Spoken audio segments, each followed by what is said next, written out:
Je m'adresse à toi qui as un boulot à responsabilité, des enfants, une compagne ou un compagnon, et peut-être même un poisson rouge. Toi qui cours éternellement après le temps et qui n'en prend plus pour toi.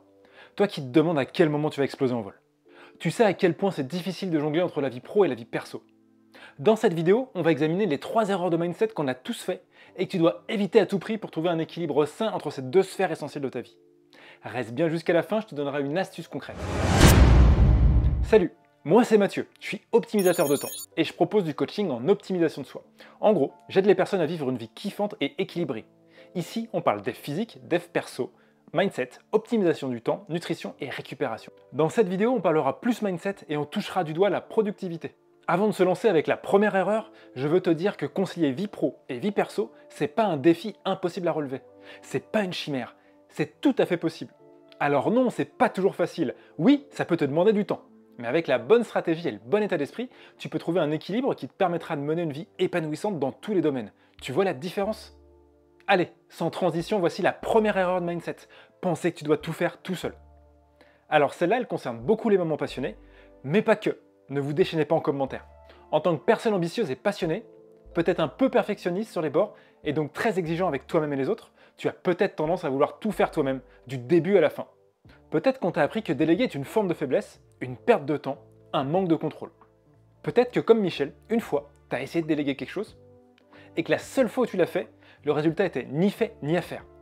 Donc depuis ce jour-là, tu es persuadé que déléguer c'est mal. Et si je te dis que déléguer c'est pas binaire, tu me crois? Moi quand je l'ai découvert, c'était un choc. Selon le management 3.0 de Jürgen Appelo, il existe 7 différents niveaux de délégation, c'est énorme. Je vais pas tous les faire, mais ce que je veux que tu retiennes, c'est qu'à chaque tâche que tu vas déléguer à un collègue, à tes enfants ou à quelqu'un d'autre, assure-toi d'être au clair sur ce que tu attends de la personne. Que cette personne a les moyens de réaliser cette tâche, que cette personne a compris le résultat attendu et accepté de le faire. C'est la clé de la délégation. Savoir déléguer, ce n'est pas être faible, c'est choisir ses combats, exprimer ta confiance, responsabiliser les autres et te dégager du temps. Tu veux un exemple? Quand tes enfants débarrassent la table et chargent le lave-vaisselle, tu repasses toujours derrière eux parce qu'ils ne savent pas faire. Quel message tu fais passer à tes enfants exactement? Et toi, comment tu te sens? Blasé? Résigné? En colère? Et si la prochaine fois, tu t'assurais qu'ils sachent ranger le lave-vaisselle comme toi? Ça changerait quoi? La deuxième erreur de mindset, vouloir absolument séparer toutes les sphères de ta vie. Cette erreur-là, elle part d'une bonne intention. Dans la vie, t'as le pro et t'as le perso. Donc il n'y a pas de raison que les uns et les autres interfèrent. Mais en fait, c'est pas possible. On adore séparer les choses intellectuellement parce que c'est plus facile à digérer et à conceptualiser. C'est juste une vision de l'esprit. En vrai, nous sommes complexes. Tout se mélange. Nos émotions, nos idées, nos pensées, nos actions, notre énergie. En fait, en cherchant à cloisonner toutes tes activités, tu ajoutes de la charge mentale. Tu fais un grand écart permanent. Est-ce que tu penses vraiment que c'est judicieux? Et puis franchement, avec tout le temps qu'on passe à travailler, je trouve ça vraiment dommage de jouer les robots et de rien partager de perso avec les collègues, les clients ou autres. Et dis-moi, t'as jamais pensé à ton gamin malade en pleine journée? Tu as jamais passé un appel à la banque, appelé un artisan pour des travaux? Ou alors, tu as jamais perdu patience à table le soir parce que t'es fatigué et que t'as passé une mauvaise journée? Moi j'avoue, ça m'est déjà arrivé et ça arrivera encore sans doute. Par contre, si c'est fréquent, c'est un signal d'alerte. Je veux kiffer ma vie et ni moi ni ma famille ne doit subir mon travail.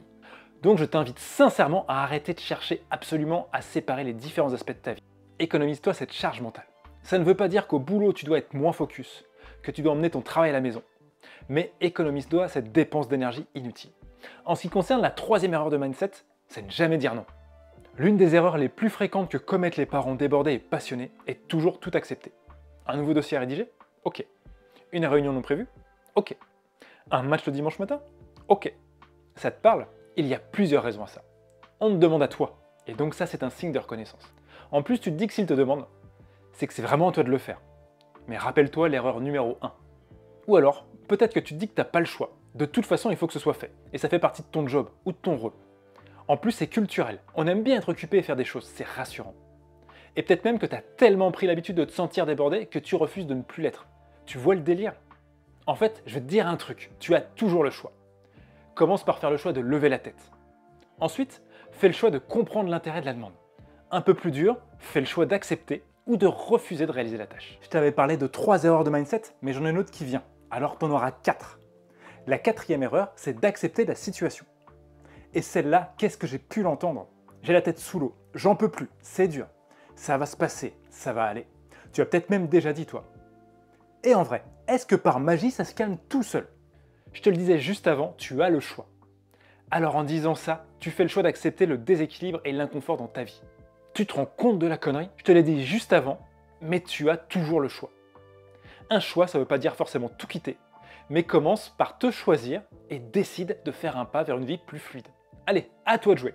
Prends le temps de mettre en commentaire quelles erreurs tu fais en ce moment. Je viendrai prendre part à la conversation. Pour récapituler, nous avons examiné 4 erreurs de mindset qui viennent déséquilibrer ta vie pro et ta vie perso. La première est de penser que tu dois tout faire tout seul. La seconde est de vouloir séparer toutes les sphères de ta vie. La troisième, ne jamais dire non. Et la quatrième, toujours accepter la situation. Maintenant que tu es conscient de ces pièges, il est temps de passer à l'action. Identifie tes erreurs de mindset et améliore-les petit à petit. Souviens-toi, concilier efficacement vie pro et vie perso, c'est pas un défi insurmontable. Et comme promis, voici une dernière astuce concrète que je veux partager avec toi. Tu vas voir, elle paye pas de mine, et pourtant elle est simple à mettre en place et son impact est pas dégueu. Cette astuce, c'est de regrouper les objectifs et les tâches de tous tes domaines à un seul endroit. Moi par exemple, c'est dans Trello. Tu peux les catégoriser et chaque semaine, tu en choisis une par catégorie. Celle qui a le plus d'impact. Et assure-toi qu'elle soit terminée avant la fin de la semaine. Si c'est pas faisable, c'est sans doute que c'est trop gros ou trop ambitieux pour la semaine. Tu noteras d'ailleurs que tu n'es pas obligé de le faire toi-même. Cette habitude-là t'aidera à prendre du recul, à prioriser ce qui est vraiment important à faire et développer l'habitude de terminer avant de passer à autre chose.